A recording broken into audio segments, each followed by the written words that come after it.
Hola a todos y todas, bienvenidos nuevamente al Rincón de Atso, lugar de podcast y videopodcasting realizado por el Grupo Sociedad y Estado Ángela María Fernández, que participa en el Centro de Estudios Históricos y el Instituto de Ciencias Sociales y Humanas de Doble Dependencia, con el CONICET y la Universidad Nacional de Mar del Plata. En la dirección Francisco Colonna, productor ejecutivo Max Van Haubert, diseño gráfico Florencia Benítez, musicalización Juliana Quiñones y en la locución Roque Colonna.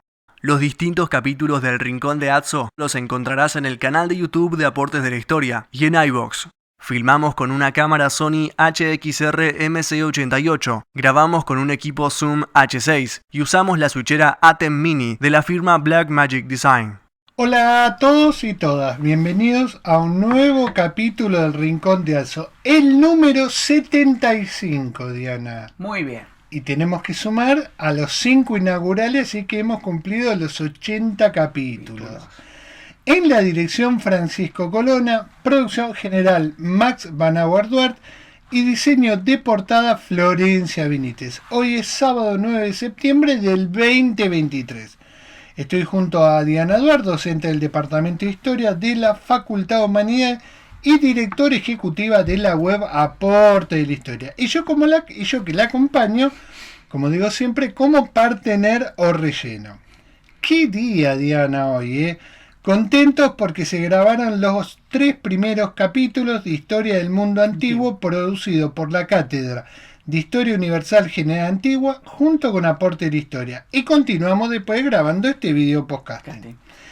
Debo realizar esta advertencia a la audiencia. Diana va a tratar esta lectura, Brasil colonial, plantaciones y periferias, 1580-1750 de Stuart Schwartz, en su clase teórico-práctica presencial para sus 2 comisiones del miércoles 13 de septiembre del 2023. Este tema nosotros lo abordamos, Diana, en el 2020 y lo encontrarán en el canal de Aporte de la Historia con el título Plantación, el caso del ingenio azucarero en el Brasil colonial, y corresponde al episodio 9. Acá aclaramos el primer punto.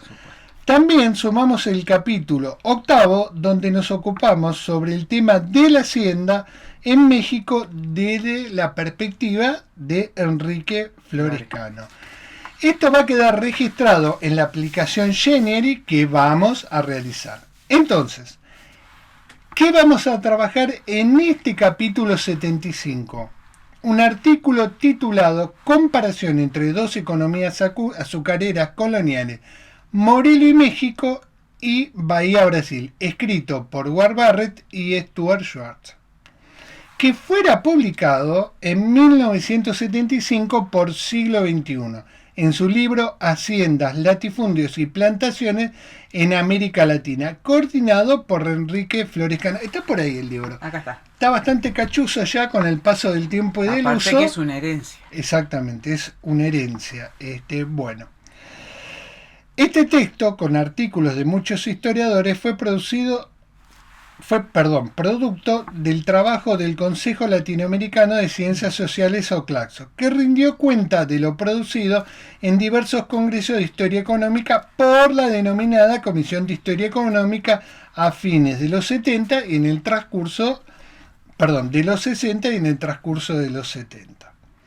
Entonces, el artículo que Diana va a comentar en el capítulo 75 se refiere a cuestiones planteadas en los orígenes de la historiografía económica sobre las haciendas, plantaciones y latifundios. Temas recurrentes para nosotros hoy en día, pero inaugurales hace más de 50 años. Tierra, mano de obra, tecnología, capital, mercado, formas de producción, contenidos que fueron ampliándose en estas décadas y ustedes podrán escuchar en el episodio 9 del Rincón de Atso, en donde Schwartz hace un balance de su obra y de otros autores. En síntesis, este capítulo 75 es una mirada sobre esos orígenes y el episodio 9 un balance.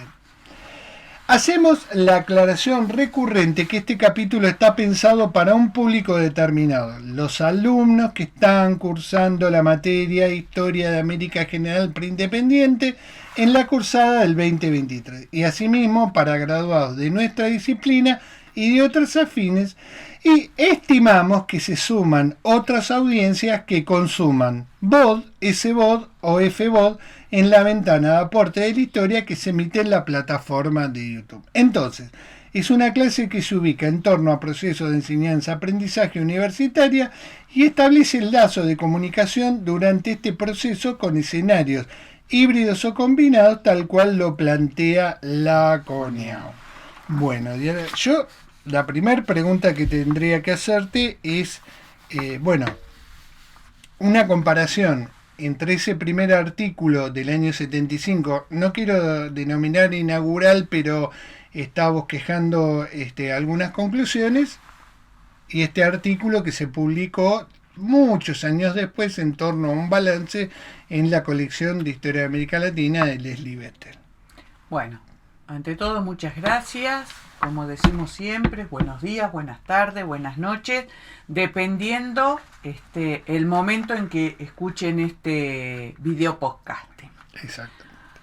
Respondiendo a tu pregunta, sí, tenemos que señalar lo siguiente, y como vos recién diste la referencia bibliográfica, ese texto compilado por Florescano, Señero, en donde hay trabajos que fueron el punto inicial para no solamente investigaciones que realizaron los propios autores que están ahí, sino que sirvieron de alguna manera como guía para que desde distintas corrientes historiográficas otros historiadores continuaran la investigación, la cotejaran, la confrontaran, pero fue lo que permitió a lo largo del tiempo generar un corpus muy interesante respecto de la historiografía vinculado al tema rural, al tema de la tierra. Especialmente en la historia tardo-colonial bonaerense, que muchos historiadores, vamos a nombrar a nuestro maestro, como Carlos Mayo,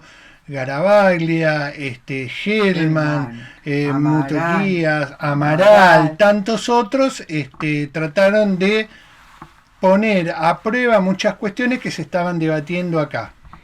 Sobre todo hay una cuestión que tiene una incidencia institucional, porque esto que vos señalás, claro, ese tipo de estudios se vieron frenados o impedidos durante el interregno de la dictadura. Claro. Y fueron trabajos que pudieron ser retomados con el retorno de los historiadores, muchos de ellos que vos mencionaste.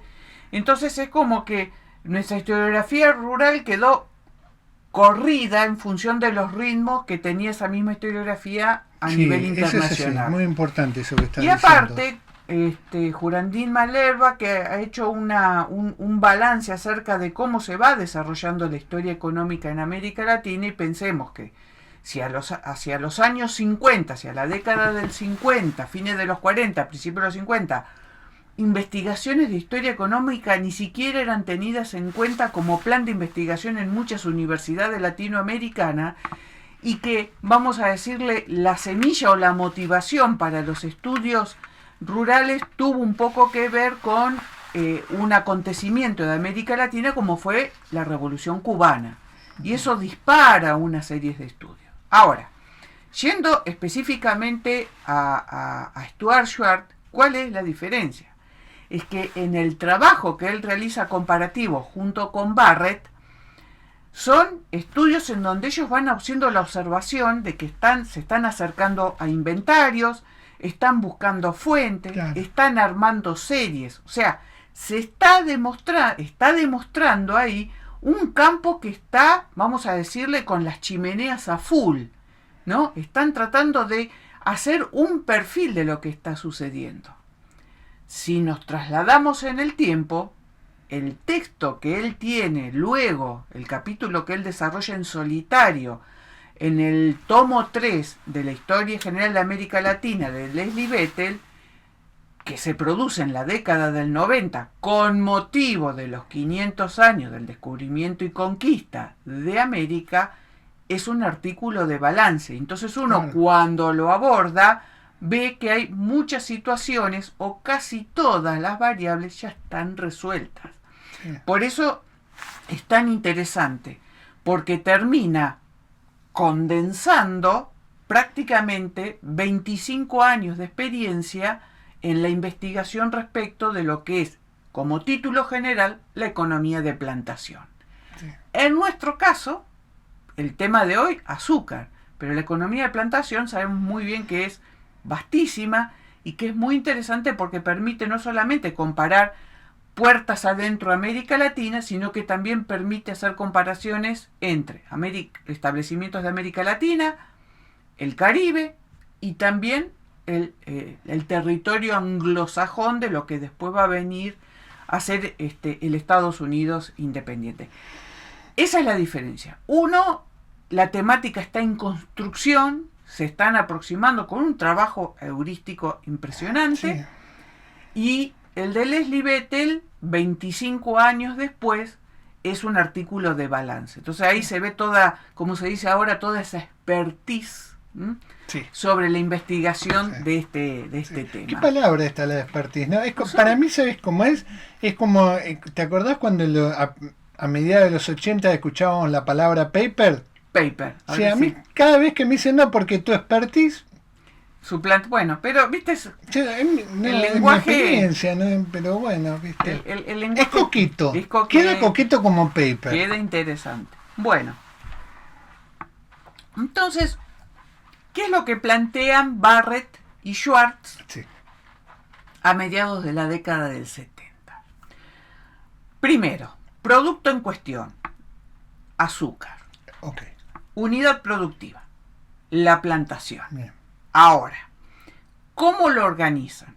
Lo organizan en etapas y en función de lo que pueden ir comparando, porque acá lo que se va observando es que para algunas series es como que todavía están falto de datos, entonces van a extrapolar algunas variables, algunos datos como para hacer una posible comparación, que de hecho hacia el final, en la conclusión, van tirando, o sea, observan algunos tips para concluir. ¿Sobre qué espacios?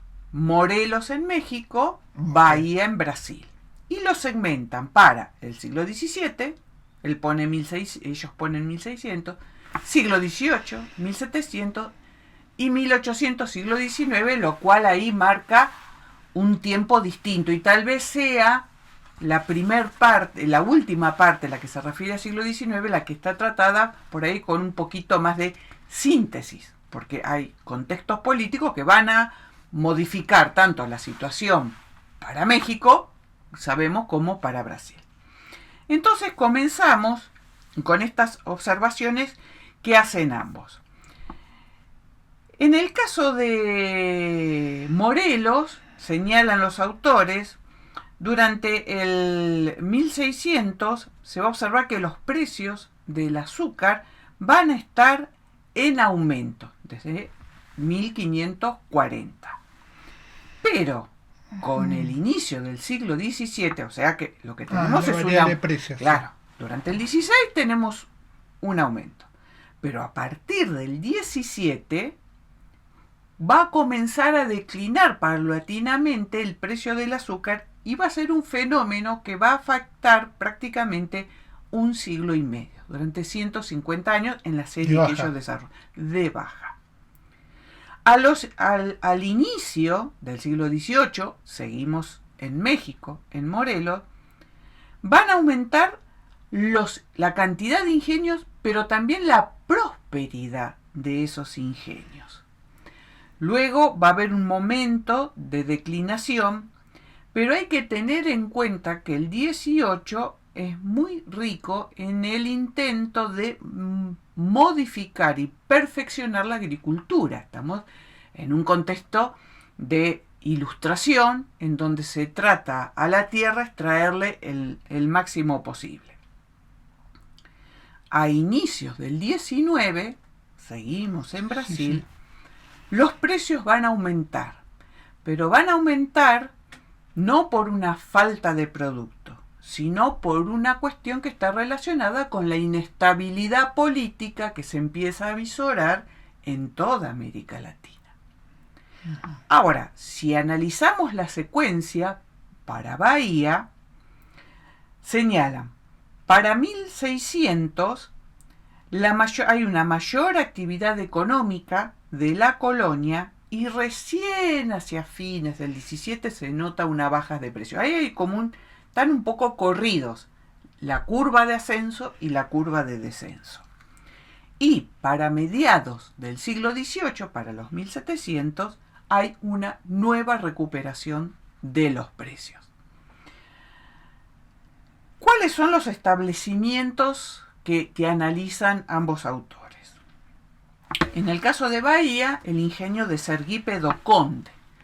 Va a ser la plantación más grande de Brasil. Un ingenio. Un ingenio. Un ingenio. Durante el siglo XVI y durante el siglo XVII. Y en el caso de Morelos, nos vamos a estar refiriendo a Atlacomulco, en donde en este ingenio se producía más de la mitad de todo el azúcar de la región. Qué interesante la escala que ellos usan para abordar una cuestión y poderla manejar. Exactamente. Además. A partir de eso, primera pregunta, ¿cuál es el basamento de la obtención de la tierra donde se ejecute esa actividad? Y en ambos casos, más allá de las características, son concesiones de tierra. Una está, en el caso de Brasil, vinculado al viejo sistema de capitanías donatarias, y el otro es una herencia que proviene de las cesiones de tierra que había recibido Cortés. ¿Cuál es el éxito de ambos? Que señalan los autores, que en ninguno de los dos casos la propiedad de la tierra se subdividió. Se mantuvo, se mantuvo la unidad productiva. Claro, son dos mecanismos distintos, pero sabemos que el éxito y la salvaguarda de este formato de economía es no subdividir la propiedad. ¿No? En el caso, y acá empiezan ciertas cuestiones, en el caso de Morelos, la producción de azúcar estaba netamente relacionada con el mercado interno, porque lo que buscaba era abastecer la Ciudad de México más todos los pueblos del altiplano mexicano. Qué mercado, ¿eh? ¿Por qué? Porque tiene un problema de costos. Morelos está muy alejado del puerto de Veracruz. Y todo ese transporte por tierra encarecía demasiado. Entonces fue una cuestión de racionalidad económica, concentrarse en el mercado interno y no pensar en el mercado externo, en la exportación. Porque para eso sí había en la zona de Yucatán unidades productivas que tenían la gran ventaja de tener el Golfo de México ahí al frente. Sí, pero competían también con el abastecimiento externo de azúcar. Del Caribe y, claro. y de Brasil. Ok, mira vos. Por lo tanto, el costo de transporte era el gran inconveniente. Entonces, bueno, se vuelca al mercado interno. La otra cuestión que hay que tener en cuenta es que nosotros sabemos que el cultivo de la caña de azúcar requiere mucha agua y temperatura. En el caso de Morelos, tuvieron que organizar un régimen de riego para poder llevar adelante esta producción. En el caso de Bahía, cambia rotundamente. ¿Por qué? Porque Bahía tiene salida directa al Atlántico y tiene un régimen de lluvia que va de los 1800 a los 2000 milímetros anuales. Claro, poquito mucho. O sea, ya Bahía corre con una ventaja, no tiene que organizar el riego, no tiene el transporte. Eso sí, lo que observan, que en ambos casos estas dos experiencias distantes cubren una superficie aproximadamente de unos 6.000 kilómetros cuadrados. América sabemos que es muy generosa con las extensiones. ¿No?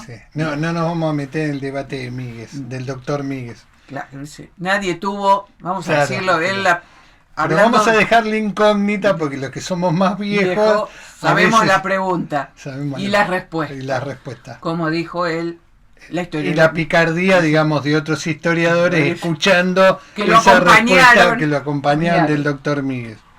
Qué lástima que no quedó un registro audiovisual de eso. Bueno, los que éramos muy ¿Cuántos se han perdido? ¿Cuántas bueno, cosas los se han que perdido? éramos muy joven, éramos estudiantes hacia el año mediado de los 80. Qué pena. Y que fuimos testigos de ahí sí que de debates fundacionales. Sí, sí.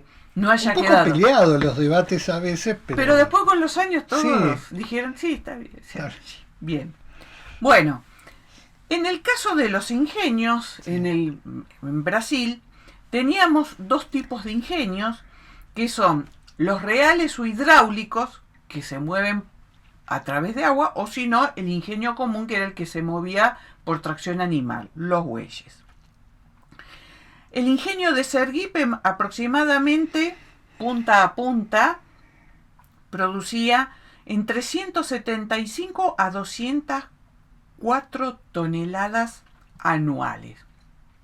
Hay que tener en cuenta que todos los ingenios producían durante el siglo XVII un total de 8.400 toneladas anuales de azúcar.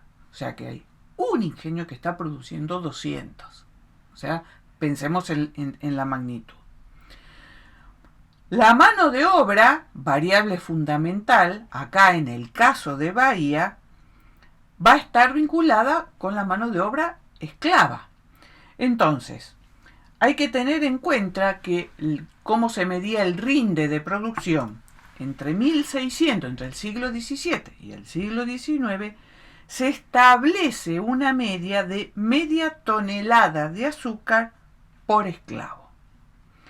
Hacia el siglo inicio del XVII, el precio de un esclavo africano equivalía a 400 kilos de azúcar. Uh-huh. Un tiempo después, un esclavo, porque ahí el precio del azúcar todavía estaba bajo, cuando se recupera el precio, un esclavo va a equivaler a 143 kilos de azúcar. Ahí uno se da cuenta de cómo fluctúan los precios del azúcar en el mercado, teniendo en cuenta que Bahía produce para el mercado internacional, para y el que tenemos europeo. una fuente que hemos publicado Sí. en el Genial anterior sobre la problemática que le está generando el abastecimiento de esclavos y el costo. Ahora, en el caso de Morelos, la mano de obra está vinculada con el repartimiento de indios. Ahí se modifica. Con todo la problemática que significan los repartimientos, ya lo hemos varias veces abordado. Lo más parecido a productores de caña independientes en el caso de Brasil son los labradores de caña, que eran esos pequeños arrendatarios o medianos propietarios que estaban cerca de un ingenio y que lo único que podían hacer era producir caña porque después caían o tenían que ir a morir, diríamos folclóricamente, a producir el azúcar y pagarle un derecho al señor de ingenio que era el que tenía el molino. Y en Europa pasaba cuando los campesinos tenían que entregar su producción de trigo al molinero. Al molinero. El tan odiado molinero. Lo cierto es que dentro de un ingenio, indistintamente sea en Brasil o sea en México, tenemos un sector que son técnicos / artesanos, que pueden ir de 10 a 12 empleados permanentes, y son el administrador, el maestro azucarero, técnicos, artesanos distintos. Y va a haber algunos que van a ser son especialistas y se los contrata temporalmente, o sea, cuando realmente el ingenio lo necesita. Herrero, carpintero, tonelero, barqueros y leñadores. O sea, en el momento que no hay zafra y no se produce azúcar y el ingenio entra en una etapa de tranquilidad, bueno, ahí hay que arreglar, reponer o agrandar las instalaciones o hacerle un gran mantenimiento, porque después sabemos que en el momento de la zafra estamos hablando de tiempos de trabajo que van de los 16 a las 20 horas diarias. O sea, no hay posibilidad de hacer arreglos de ningún tipo. ¿Qué tipo de ganado se consumen? Principalmente bueyes y mulas.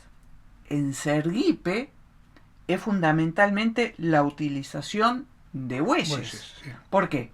Porque llevan el breve transporte, carreta, que en realidad se la trata de evitar, porque la carreta en una tierra pantanosa se atasca. Olvídate. Y podrían sobrevenir los robos, por eso que era tan necesario la salida por río hasta el océano.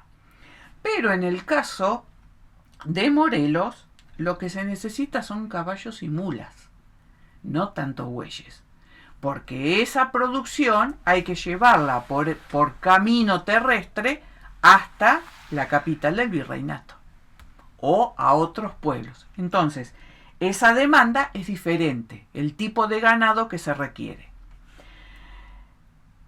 ¿Qué pasa con la circulación de dinero? Porque acá hay intercambio y acá hay una diferencia en Morelos respecto de Bahía.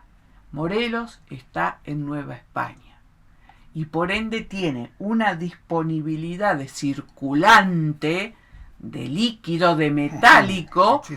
¿no? Me estoy imaginando. El bendito peso plata de A8. Sí. En tanto que en Bahía la circulación de dinero, de metálico, es muchísimo menor en volumen. ¿Por qué? Porque todos los abastecimientos que requería un ingenio se pagaban con azúcar. En tanto que en Morelos los abastecimientos de lo que necesitaba se pagaban con plata. Entonces hay un mecanismo, ¿no es cierto?, en donde los intercambios existen, pero el formato de cancelación es distinto. Llegamos al siglo XVIII, entonces nuevamente los autores empiezan a observar.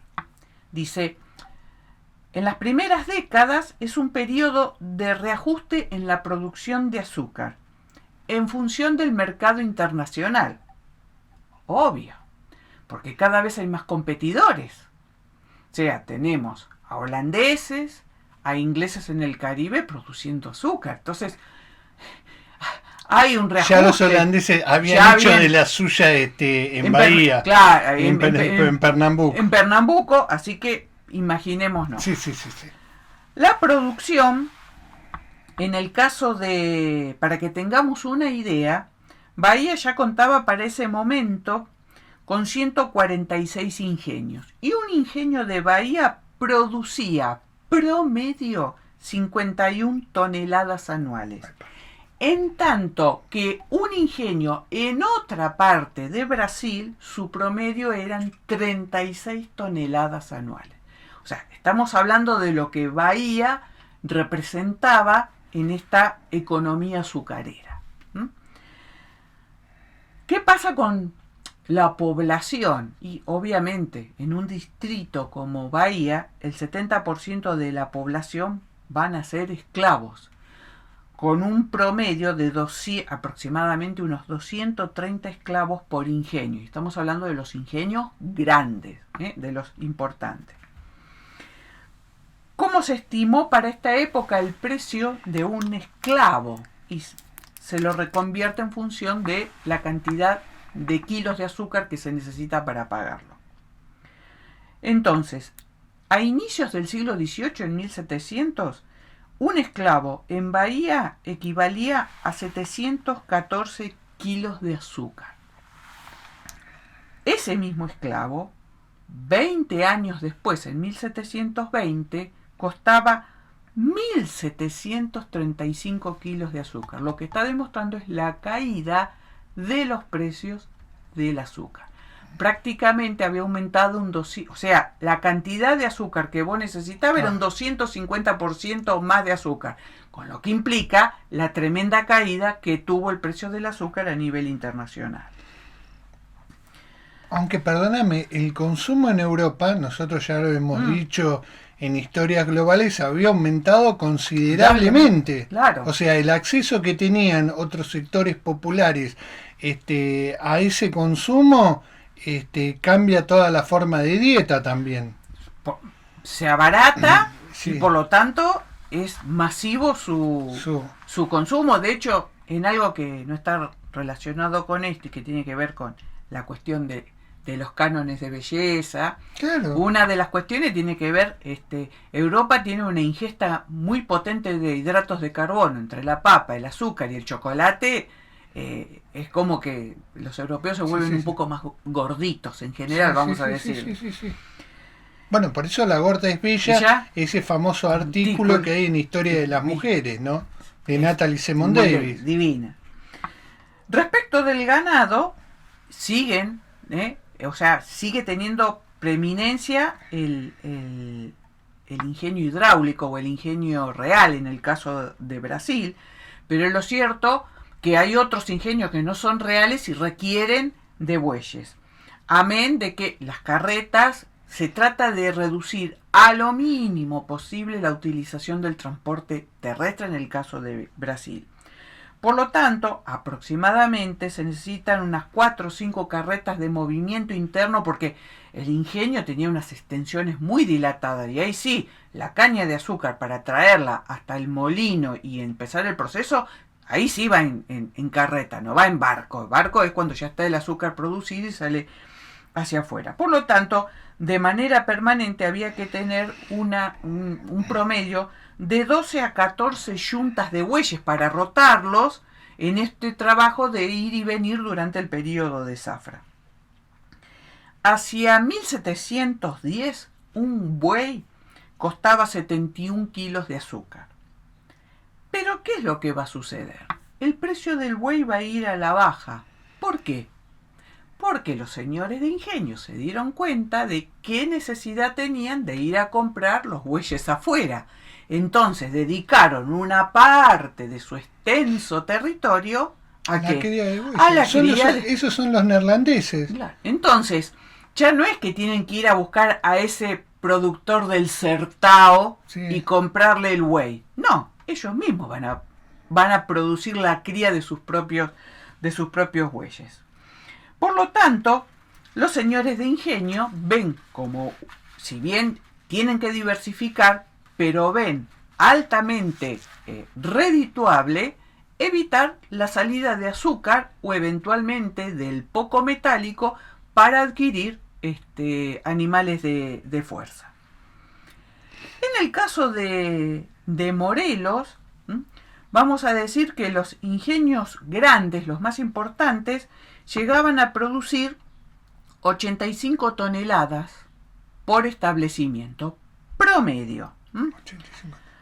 El precio del azúcar, por supuesto, se va a ir dando a la baja, en tanto que el ganado se va a mantener con un precio estable. Entonces, ¿qué significa? Vas a necesitar más azúcar para poder reponer animales.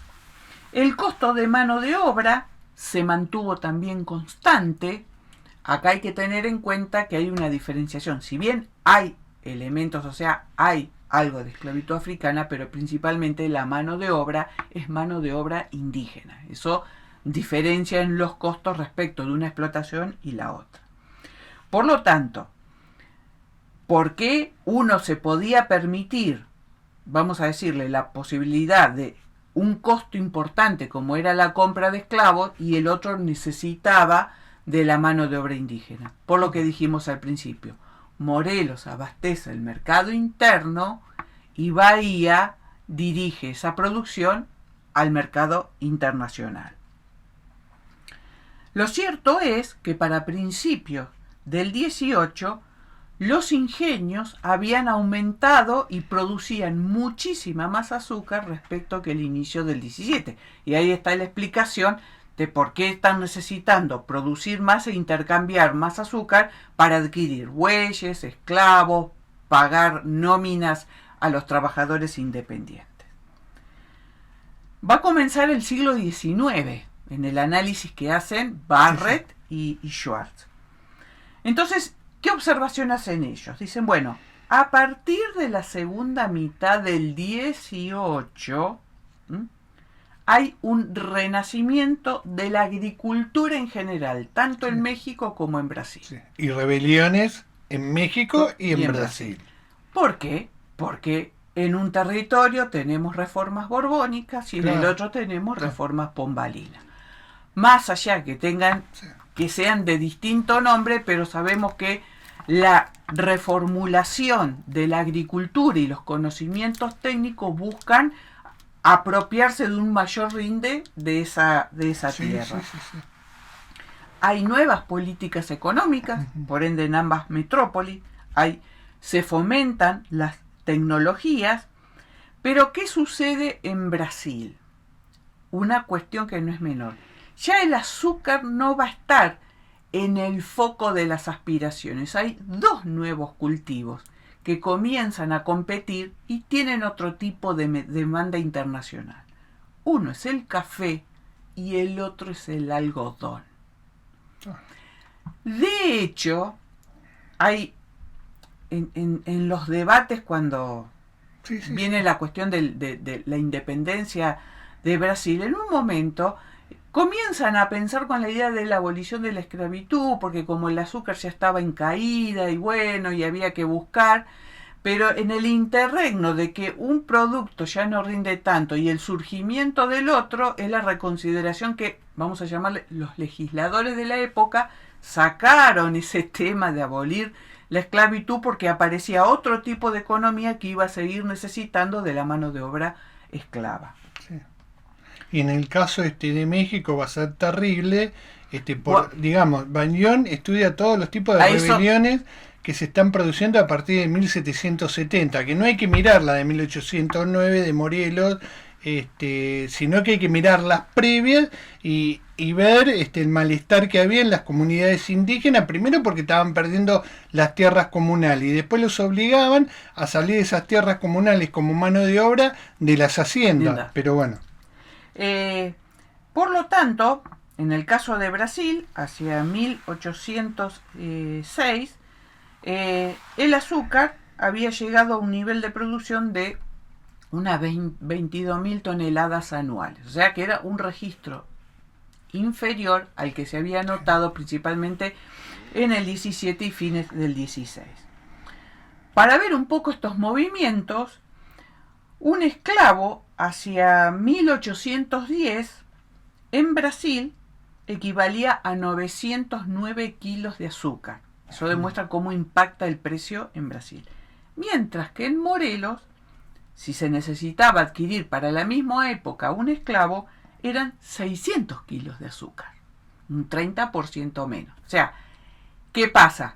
El mercado interno en México está sostenido por la demanda propia de ese mercado colonial, pero Brasil tiene que salir a competirle a otros productores.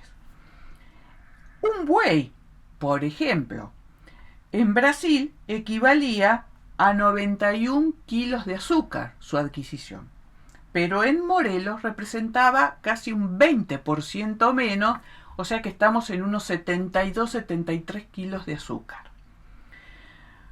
Por supuesto, en realidad lo que sí se mantuvo constante y subió era el precio de las mulas en el caso de México, porque el traslado terrestre hacia México ciudad y los demás pueblos, eso sí, no había variado en un ápice. Entonces, en estas idas y vueltas, ¿qué concluyen Barrett y Schwartz respecto de las plantaciones azucareras? ¿Qué similitudes hay?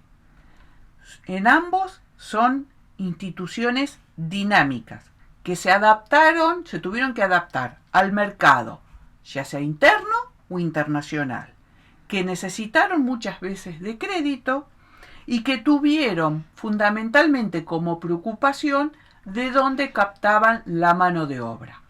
Uno lo soluciona con esclavitud, que es el caso de Brasil, Bahía, y repartimiento de indios en el caso de Morelos, México. Son empresas que se organizan bajo la lógica de una empresa netamente comercial.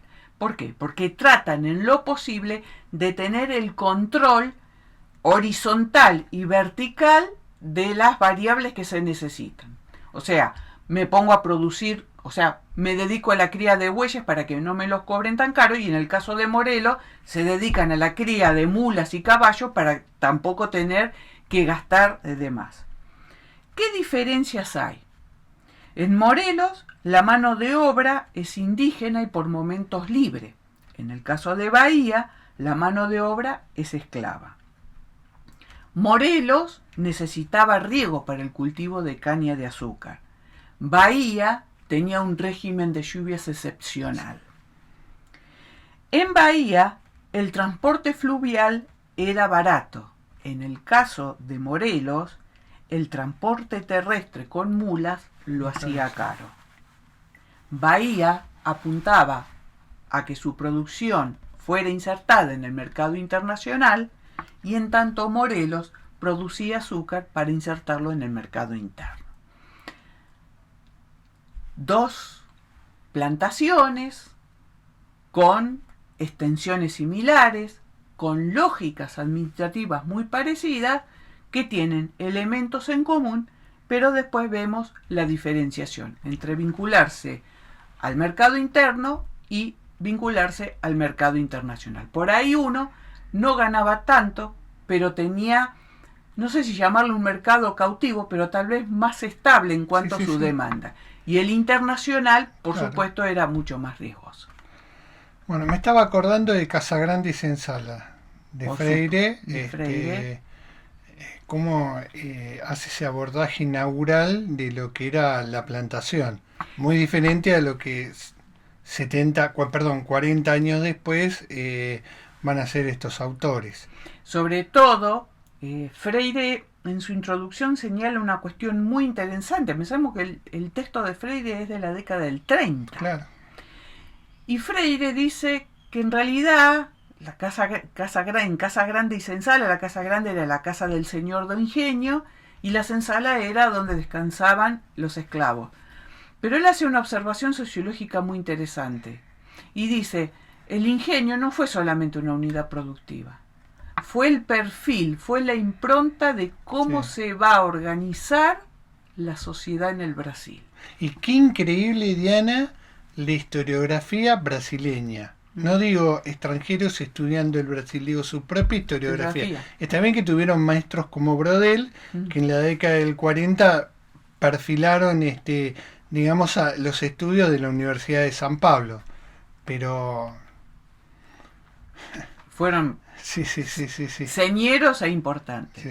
Así que bueno, esto fue una aproximación, porque muchas veces es interesante decir, bueno, uno identifica solamente un lugar con una producción, claro. Entonces por ahí dice, bueno, las haciendas y los latifundios, y pensamos en maíz, ganado y trigo en el caso de México, claro. Y que el azúcar es patrimonio exclusivo de Yo creo Brasil. Que fue una buena propuesta esta que se diseñó en términos de aprendizaje, en términos de contenido, y bueno, la tendrán que aprovechar los alumnos o los oyentes.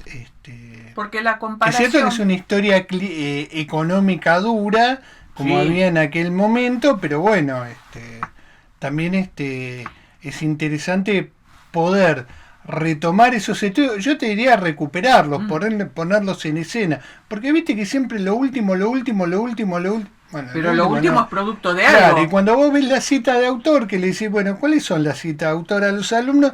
Se te quedan mirando y decís, bueno, De hecho, cuando uno va al texto, el de Barrett y Schwartz, tiene esa riqueza, tiene muchísimos de cuadros citas que hay. ¿Me entendés? Que vos decís, ¿y estos estudios? Y estos estudios, bueno, está bien, estos estudios, muchas publicaciones están en la Hispanic, en la Latin American, ¿me entendés? Entonces, claro, uno se da cuenta que en la década de 40 se estaban abordando muchos estudios sobre historia económica, sobre la hacienda, sobre la plantación, que ellos también recuperan, y también en la década del 90 lo que va a hacer Schwartz es recuperar esos estudios de la década del 70. De hecho, bueno, cuando uno mira el capítulo publicado en Leslie Vettel, tiene algún cuadro y algún gráfico. Sí, pero las citas son muy importantes porque remiten también ese artículo de los 70 de él que acabas de comentar vos. Hay como una cadena de citas que yo creo que hay que prestarle mucha atención. ¿Y sabes por qué, Diana? Porque hoy las colecciones están digitalizadas. Sí. Y como yo dije en la clase pasada, hoy podés acceder al Hispanic, pero también podés acceder a la traducción vía inteligencia artificial. Yo creo que en algunos casos no hay que ser perezoso. No, hay que tirarse a la pileta y buscar. Porque viste que te dicen, ¿y cuál sería la lectura más recomendable para redondear este tema? Redondear este tema es imposible redondearlo. Salvo, vuelvo a repetirte, y discúlpenme lo enfático, es que no seas curioso, porque, digamos, el que estudia historia tiene que ser curioso. Y le tiene que interesar, te pueden gustar algunas cosas más que otras, y tal y cual. Pero lo cierto es que tenés que ser curioso. Y al menos ser curioso con la cita. Nosotros, imagínate, para conseguir el texto ¿te acordás de Thompson? Estuvimos 10 años hasta que, y lo nombra acá, Eduardo Zimmerman pudo traernos ese libro que para nosotros fue toda una novedad tenerlo, de Thompson, sobre el bandidismo, sobre los bandoleros, no Hoyuan. Y claro, y después 25 años lo tenés traducido, pero hoy podés acceder a todos los debates que esa obra produjo. Entonces también hay una facilidad que nosotros no teníamos. Pero vuelvo a repetir, hay que ser más curioso y menos perezoso a veces, ¿no? No, lo que quería señalar Digo, es ¿no? un poco. Porque, profe, ¿qué puedo leer para tal tema? Ahí tenés el programa. Pero ¿y del programa qué lectura? Y todas, ¿no? ¿Qué querés que te respondan? No, a lo que me refería. Yo también hacía esas preguntas. Sí. No crean que solo ustedes. Yo también decía, bueno, ¿cuál es la más fácil? ¿Cuál es el momento que yo puedo simplificar? Okay. Pero después nos pasaba una cosa, que cuando vos llegabas ahí, te ponías a curiosear otras cosas. ¿Me entendés? Y lo que costaba conseguir la bibliografía, Diana. Sí. Pero bueno. No, lo que me quería referir era que en el caso, uno observa en el artículo de la década de la década del 70, el de Barrett y Schwartz, va a ver que, uno observa que hay muchos cuadros, muchos gráficos, porque es típico de ese momento para armar las series, un artículo duro en la explicación en cuanto a técnica económica. Claro, no te digo una historia brodeliana de la economía, pero también las series brodelianas habían aportado mucho y habían clarificado muchas cuestiones con respecto a las fuentes. Sí, no, lo que pasa es que había que hacerlo de este lado, de allá se estaba haciendo y de acá. Claro, pasa que una de las cuestiones. Te entusiasmaste, una de las cuestiones que se observa es que la historia económica en América Latina se es abordada con metodologías que están desarrollando las distintas escuelas historiográficas en Europa. Este es el libro que cito, Wickham Hunter. ¿Sí? Que después vino la traducción, ¿sí? Los orígenes de la ley negra, que Lauren Stone en una página demolió. O sea, semejante trabajo de Edward Palmer Thompson fue demolido en una página por Lauren Stone. Pero bueno, seguimos admirando a Thompson y no a Stone. Bien, y en el caso del capítulo que salió luego en Leslie Bethel, ya es un desarrollo un tanto más ameno, ¿no? Sí, y claro, solamente incorporó algún gráfico y alguna tabla a tenor ilustrativo. Así que bueno, hasta acá hemos llegado. Como siempre les decimos, bueno, muchas gracias por acompañarnos, por seguirnos. Y como les decimos, bueno, si les gustó, les da like, se suscriben al canal de YouTube de Aportes de la Historia, tocan la campanita para recibir las novedades y bueno, como decimos siempre, hasta pronto, hasta un nuevo encuentro de otro episodio del Rincón de Atzo. Carlos, muchas gracias. No, gracias a vos y fue un placer como siempre compartir esta clase con tus alumnos. Nos volvemos y el reto. A ver. Un beso. Un beso.